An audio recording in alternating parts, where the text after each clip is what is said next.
m'appelle Nemo Dispo. Je suis principalement perchman, donc premier assistant son sur les plateaux de tournage, principalement de la fiction et du documentaire. Sur le côté, je suis mixeur son, donc je vais m'occuper de tout ce qui est la post-production du coup des films, sur lesquels je peux intervenir ou non. Après, j'ai différentes casquettes et ça va être principalement dans tout ce qui est le live, donc les concerts, où je vais être ingé son concert ou assistant son plateau. Quand tu su que tu voulais travailler dans le domaine du son?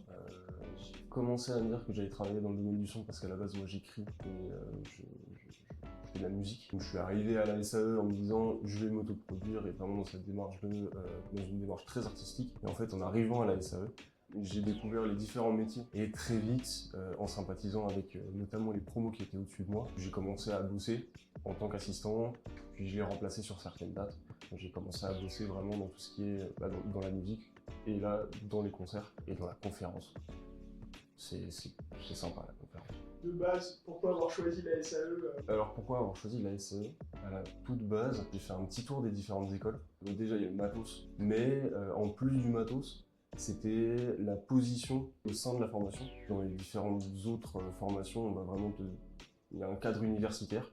Ça peut s'apparenter à des études un peu plus classiques, là où la SAE proposait un accompagnement plus direct, une formation beaucoup plus directe, où on te prend pas pour un imbécile, où tu peux poser tes questions. Et il y a vraiment cette responsabilisation très tôt dans la formation, que j'ai trouvé assez intéressante, parce que j'ai pas du tout un profil universitaire.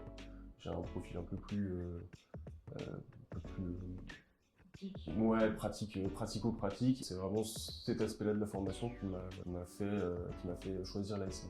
Est-ce que tu peux me parler un petit peu de cette transition entre la SAE et le monde du travail? Alors, la transition entre la SAE et le monde du travail, je pense que c'est un peu comme tous les indés qui se lancent, c'est toujours la jungle au début. Trouver ses premières missions, trouver ses premiers contacts, faire son réseau, c'est toujours assez dur. Puis les premiers mois ont été assez rudes. Pas vraiment eu de remise en question, mais ça a été très frustrant au début. Et le premier vraiment projet que j'ai fait après la SAE, ça a été beaucoup de courts-métrages bénévoles qui se sont petit à petit de plus en plus enchaînés jusqu'à mon premier long en décembre 2020. Donc toi, du coup, quelle qualité, quelle compétence fait un peu la différence quand tu te lances dans ce genre de métier? Avoir faim.